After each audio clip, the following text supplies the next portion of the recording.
There was a highway robber, a thief, very famous at his time.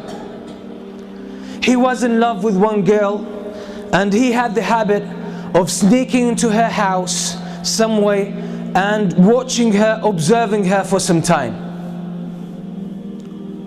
And in night, he would go and attack caravans, Hajj caravans, travelers, and he would strip them of their property and their wealth and their belongings.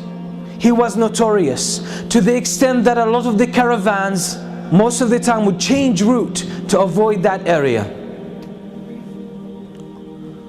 One night he climbs up the wall of the house of that girl that he loves, and he sneaks into the house, and as he was making his way into the house, someone was praying Qiyam al-Layl. Someone was standing before Allah subhanahu wa ta'ala and praying at night alone, reciting the words of Allah subhanahu wa ta'ala, أَلَمْ يَأْنِ لِلَّذِينَ آمَنُوا أَن تَخْشَعَ قُلُوبُهُمْ لِذِكْرِ اللَّهِ. Hasn't the time come yet for the believers that their hearts pay heed and feel humility to the words of Allah? Hasn't that time come yet?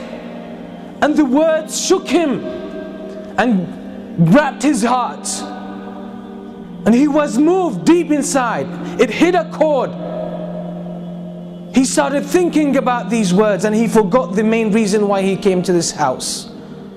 And the only response that was on his tongue, his spontaneous response was, Bala ya Rabbi qad an. Indeed, my Lord, the time has come.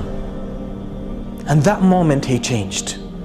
So he went out of his house, roaming aimlessly, contemplating his life, contemplating his past, his behavior, his reputation, and his future, and his relationship with Allah. He ended up with a group of people who gathered together, and they lit a fire, and there were travelers, strangers.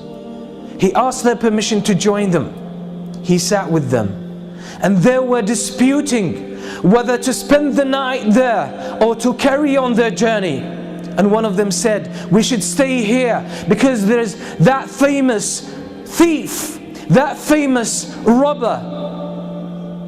That's his area, and if we carry on traveling, he might jump on us, and we'll be in trouble. So let's spend the night here, then we will set off in the morning. And the name they mentioned, the name of that thief, was this very person. It made him think to himself, what did I do that people fear me that much? What kind of curse I have become to humans, to humanity, that people don't even feel safe about their lives and about their property because of me. All of this made him question his life, question his way of life. And then he made the decision that I will change because it's my responsibility. It's not someone else's responsibility to change me and set me on the right course. It's my own initiative, and if I don't take it, it might never happen, and I will face the consequences on the day of judgment. And that's exactly what he did, and he became one of the famous scholars, one of the famous worshippers in the history of Islam, and that's Al-Fudayl ibn Iyad. That's the story of Al-Fudayl ibn Iyad. Until today, the books that talk about our relationship with Allah subhanahu wa ta'ala, how to purify ourselves, how to become better Muslims, better believers, have dozens of his beautiful statements full of wisdom, who was one day a thief, famous one.